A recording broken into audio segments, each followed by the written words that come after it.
Graça e paz, irmãos. Muita alegria que vamos iniciar mais uma disciplina, Eclesiologia, doutrina da Igreja, que o Espírito Santo possa nos orientar, nos guiar e possa trazer revelação ao seu coração em relação a essa disciplina.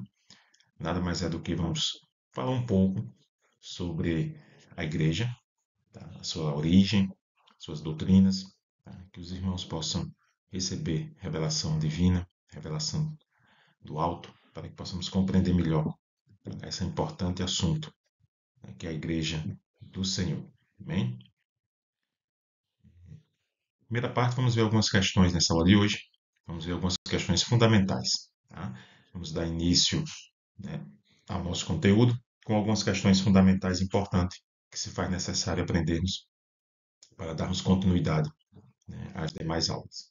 Então, o objetivo dessa aula hoje, né, é apresentar a origem e a fundamentação bíblica, tá? E a história da Igreja, né, e apontar a Igreja como sinal do reino de Deus no mundo, tá? E destacar a importância, tá, da Igreja, tá, na humanidade.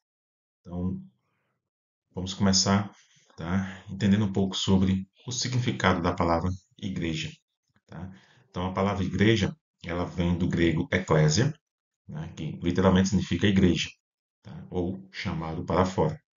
Lá na Grécia Antiga, né, identificava-se uma assembleia em que um arauto ele convocava as pessoas, né, para uma reunião, né, que podia ser realizada ao ar livre, numa praça, tá, com a finalidade religiosa, política ou de outra ordem. Então, na realidade, né, fomos tirados para fora do mundo. Esse é o real significado da palavra igreja, tirados de fora. E Ele é que nos faz assentar nos lugares celestiais, em Cristo Jesus, conforme Efésios 2,6. Então, no Novo Testamento, nós encontramos, né, algumas expressões que denotam o significado e a missão espiritual da igreja. Então, a palavra igreja traduzida, a eclésia, né, simboliza o corpo de Cristo, como Cristo vivo, né, congregação das pessoas que se reúnem, né, saudai igualmente a igreja, que se reúne nas casas. Tá? Essa igreja ela é a multiforme sabedoria de Deus.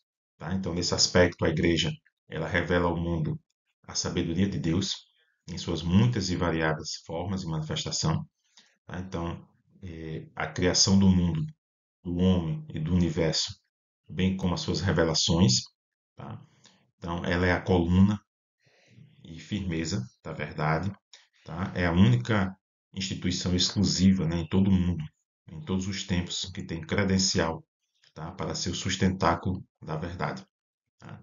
Então, as principais características nessa época, lá em Atos, os primeiros que foram chamados de cristãos, tá?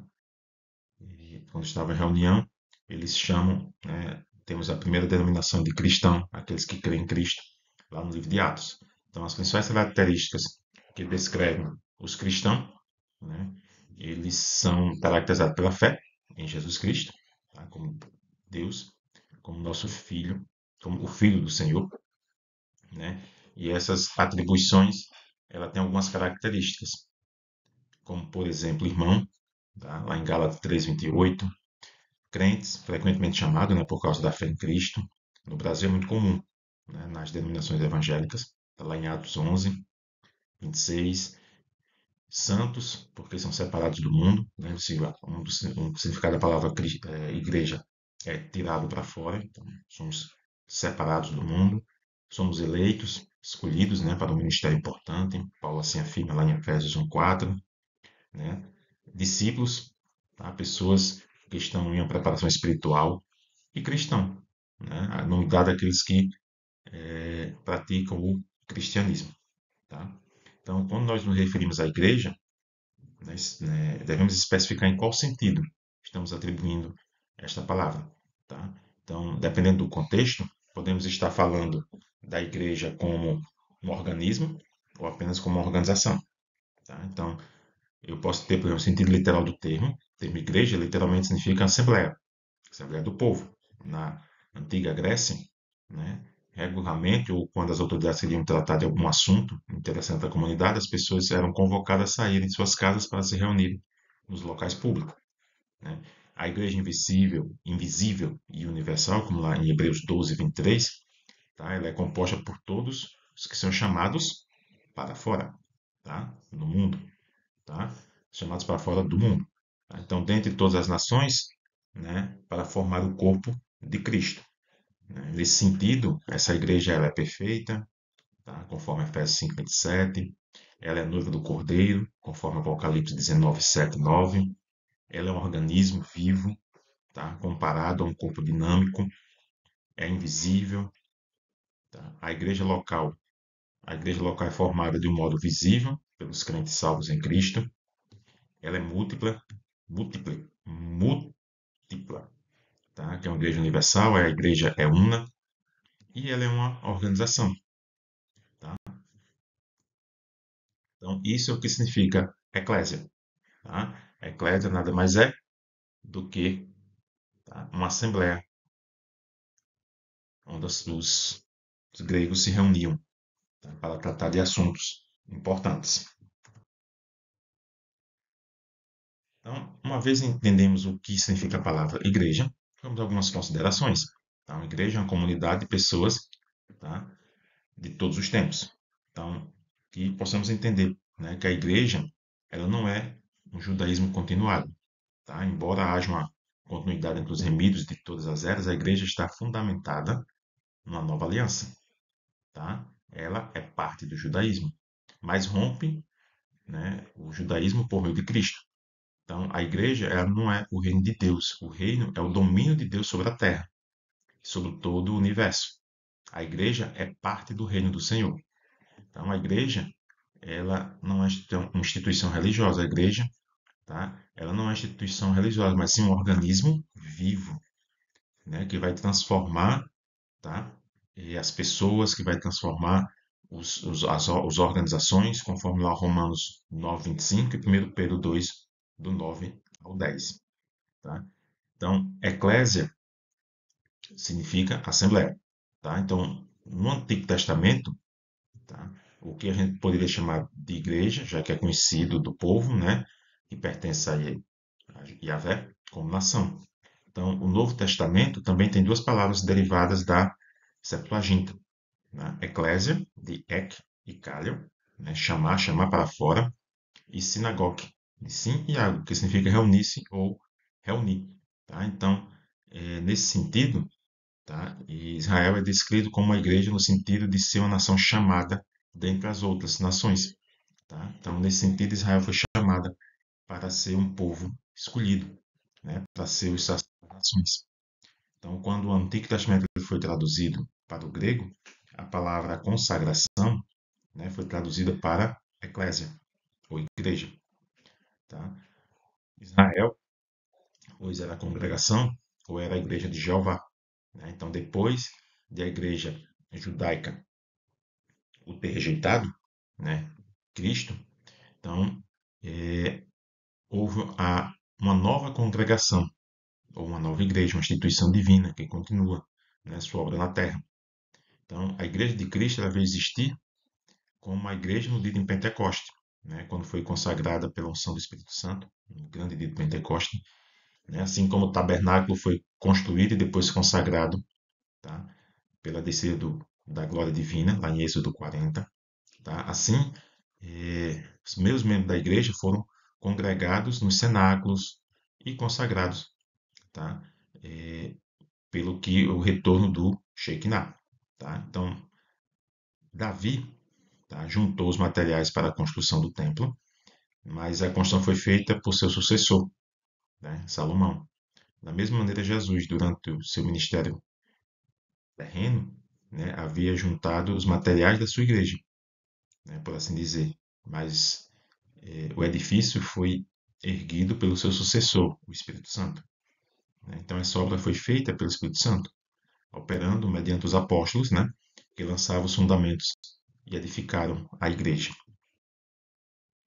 Então, nós temos judeus, né, nós temos gentios, temos a igreja de Deus, diante de Deus, né, a humanidade toda se constitui em três grandes pilares. Né? Nós temos o judeu, São os descendentes de Abraão, o fundador da nação judaica. Os gentios são todos aqueles não descendentes de Abraão. Tá? E temos a igreja, que é todo o povo convertido, né? Que é formado pelos dois povos acima. Ok? Então, o que a igreja não é no Novo Testamento? A palavra grega, né, ela é traduzida como igreja, então ela sempre se refere a pessoas, e jamais a um prédio. Tá? Então a igreja não é um prédio. Né? Hoje em dia você pode dizer, uma igreja branca na esquina da rua tal e tal. Mas quando a Bíblia ela fala de igreja de Éfeso, né, refere-se à congregação de cristãos. Tá? Então nenhum prédio de igreja foi construído até o terceiro século. Até o terceiro século não havia prédio de igreja. Então não havia um local específico. Tá? Então não é usado para uma denominação. Né? Durante os dias do Novo Testamento não surgiram grupos de cristãos com identidade separada pelo nome. Tá? Então a palavra igreja não deveria ser ligada a nomes dos líderes ou pensamentos doutrinários, né? Como acontece hoje, tá? Né? Para identificar alguma denominação. A igreja é o todo, são as pessoas que são, é o corpo que é separado. Né? E a igreja como corpo de Cristo é a relação vital, né? Com a cabeça. Né? E depois de uma missão terrena, o Senhor Jesus subiu, né, à destra do Pai. Ele continua no mundo, no sentido real, manifesta através do seu corpo, a igreja. E Paulo expressa essa relação como segue, né? Lá em Éfeso 1, 22, 23. Então a igreja é o corpo de Cristo, mediante o qual ele cumpre sua missão. Tá? Então, se a gente for observar, por exemplo, tá? A pedra é Cristo, quando ele fala com Pedro. Tá? Na resposta de Jesus, né, podemos ver que ele próprio é a pedra sobre a qual a igreja ela está sentada. Quando ele disse, tu és Pedro, ele usou a palavra Petros, que quer dizer pedrinha, ou fragmento de pedra, né, que pode ser removido. E de fato, Pedro demonstrou certa fragilidade em sua personalidade.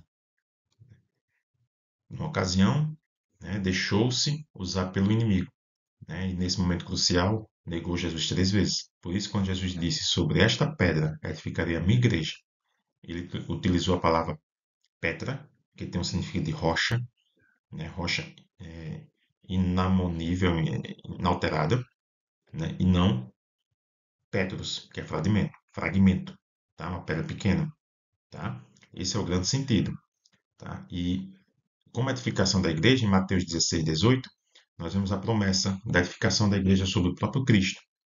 Ele é a rocha, né? Somente ele satisfaz essa condição, conforme lemos lá em 1 Coríntios, em Romanos, em Mateus 21, 42, em Mateus 12, 20. Tá? Então, sem dúvida, podemos perceber que Pedro foi um dos grandes líderes da igreja primitiva, ao lado de Tiago, ao lado de João.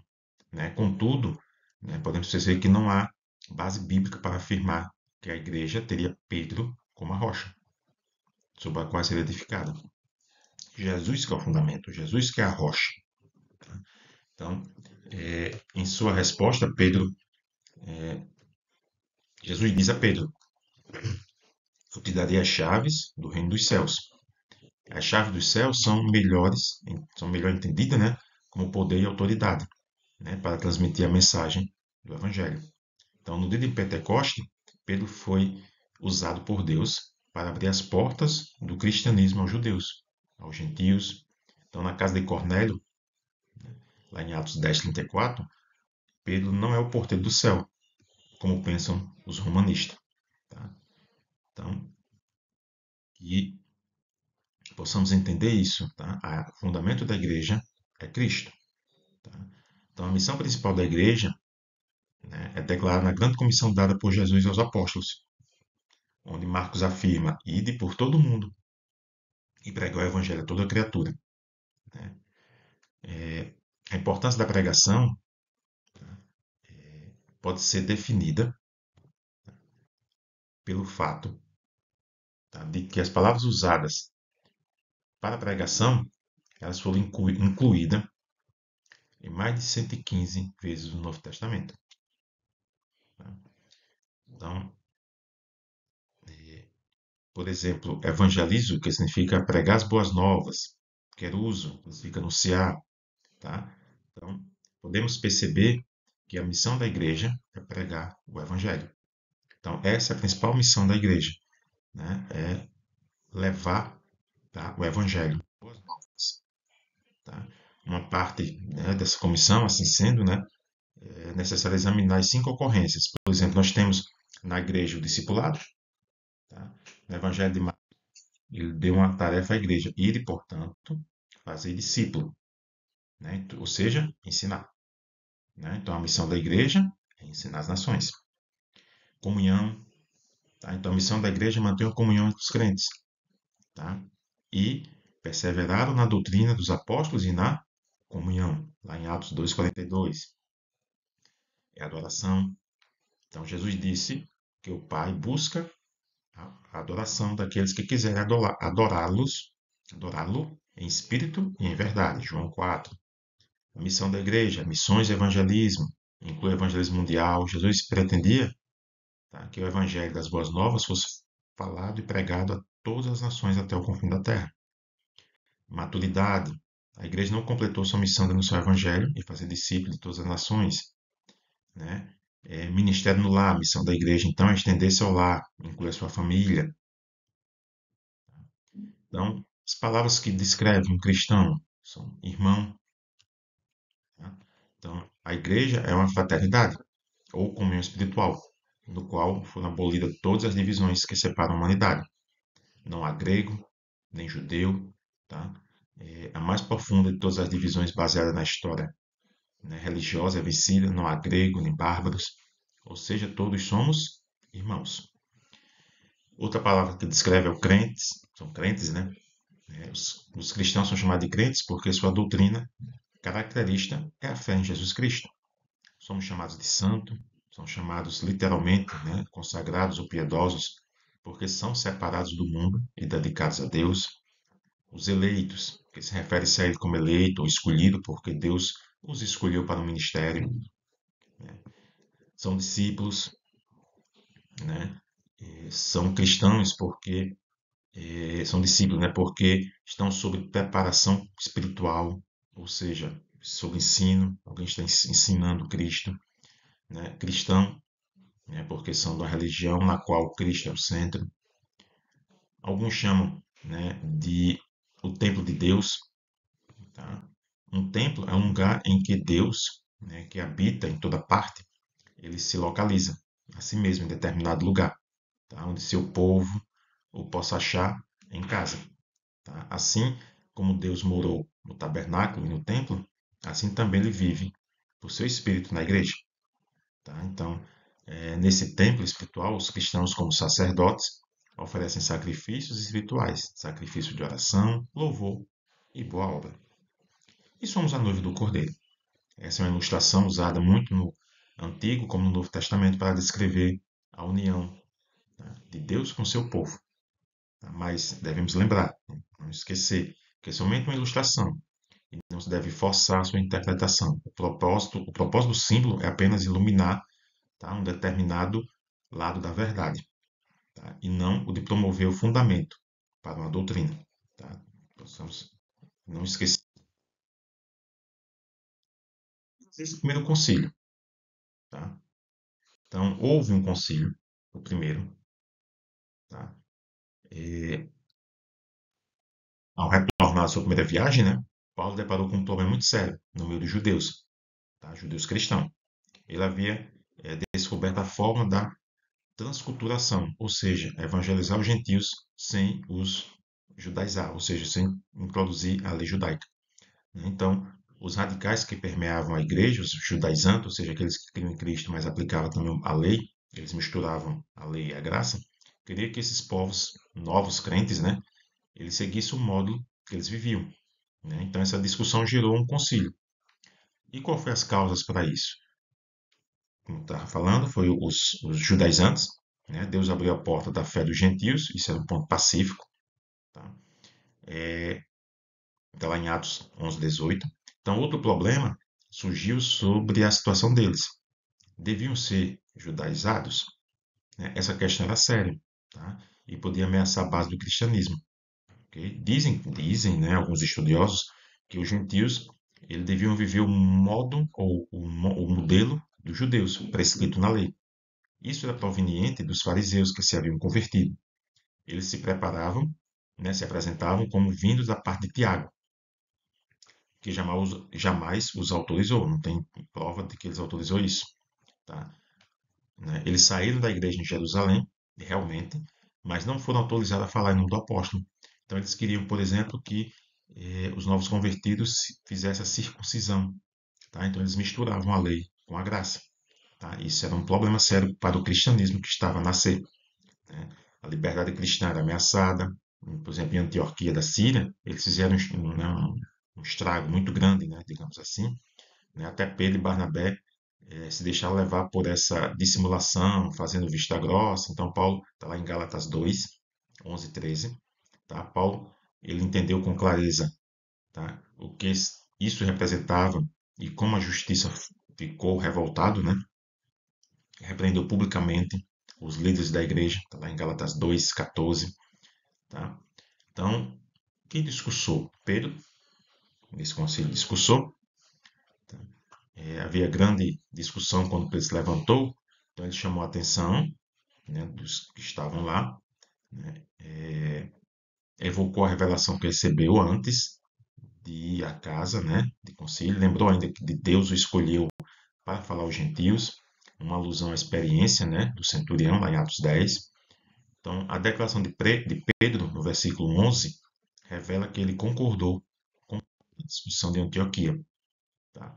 Em seguida, Paulo e Barnabé também discursaram, falaram sobre a experiência da primeira viagem, testemunho vivo dos dois. Então, Deus ele tratou com gente de maneira extraordinária, sem ritualismo judaico, né, e nem os seus encargos. Tá? Isso era prova, né, dessa prática, que essas práticas não serviam para a salvação. Tá? Então, é o testemunho de Paulo e Barnabé e um discurso fantástico de Pedro. Tá? Em seguida, houve a palavra. Tá? Então, são valor, né, das decisões convencionais. Então, Tiago, que era o presidente da Assembleia, né, desse concílio, esperou que Pedro e Paulo e Barnabé apresentassem os seus pareceres sobre esse assunto e depois ele veio com a sua palavra. Tá?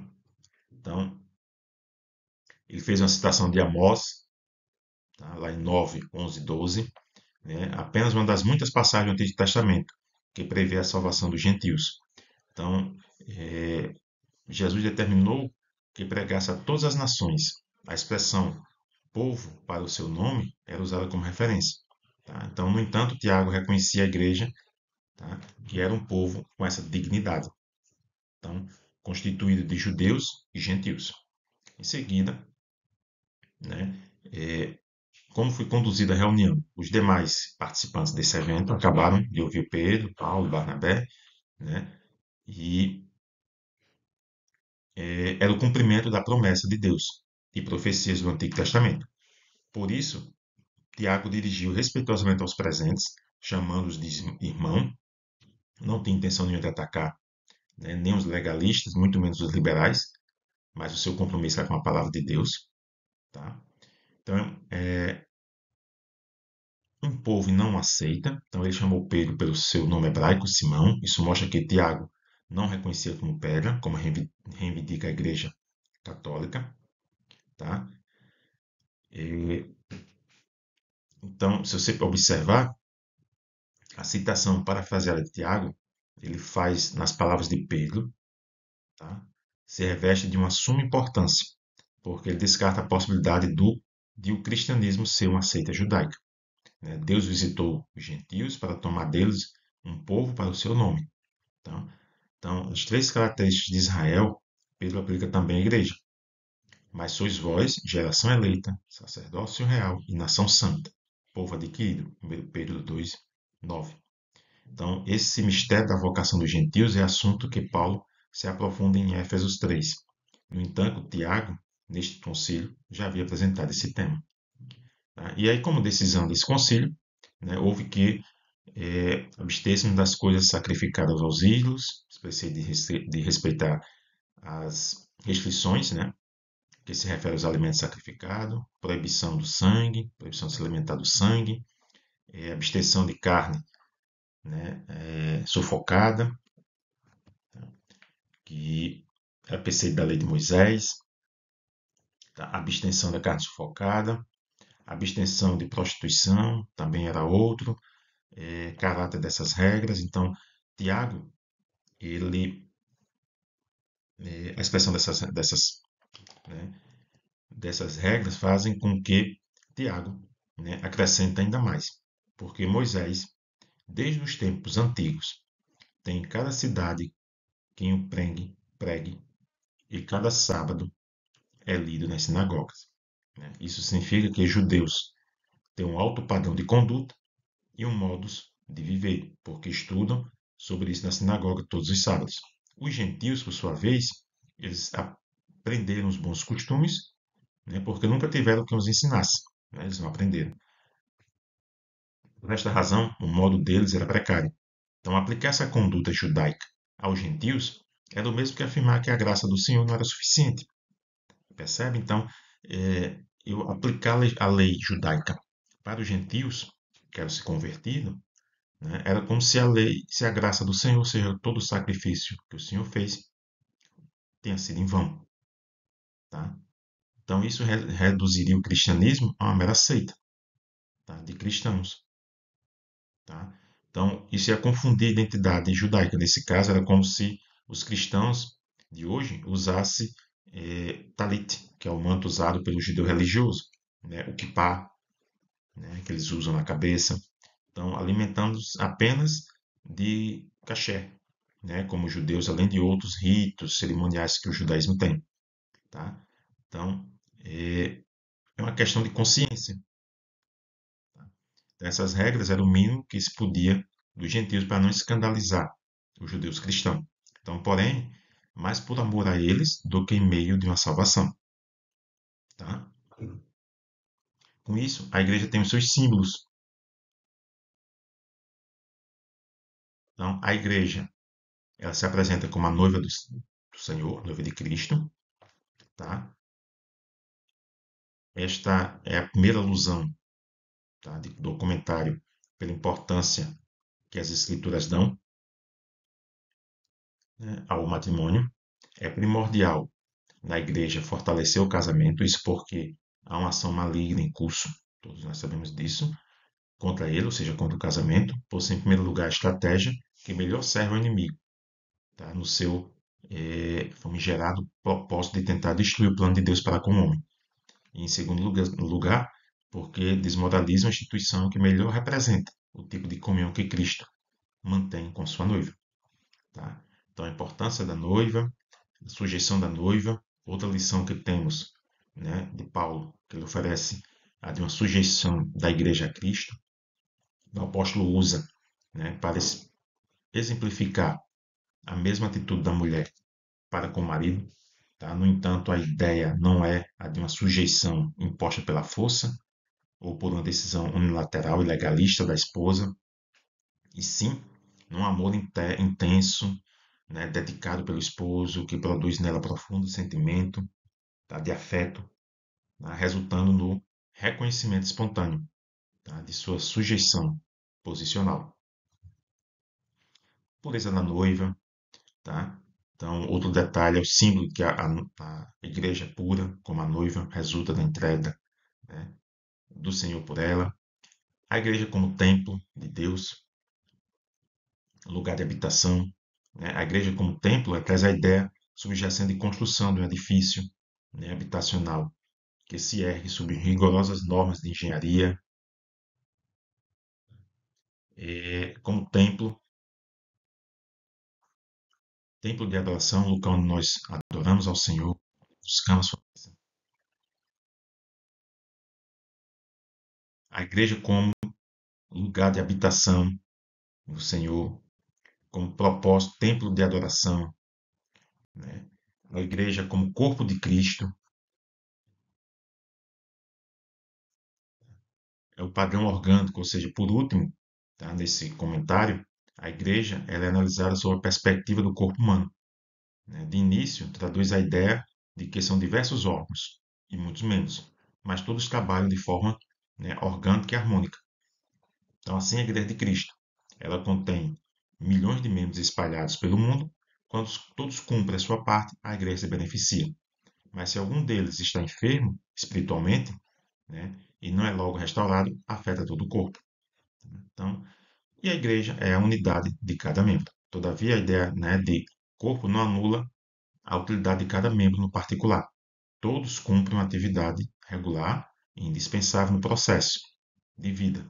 Se algum deles, por qualquer motivo, para de trabalhar, o corpo ressente-se da sua inatividade, né? Então, como noiva de Cristo, a igreja, consciente de que ele é a fonte e a pureza espiritual, como templo de Deus, tem a ela a visão de que é um lugar santo, de sua habitação na terra e do compromisso de permanentemente adorá-lo, tá? Como corpo de Cristo, né? Que possamos mostrar ao mundo como um corpo bem ajustado. Cada membro cumpra com alegria a sua responsabilidade, tá?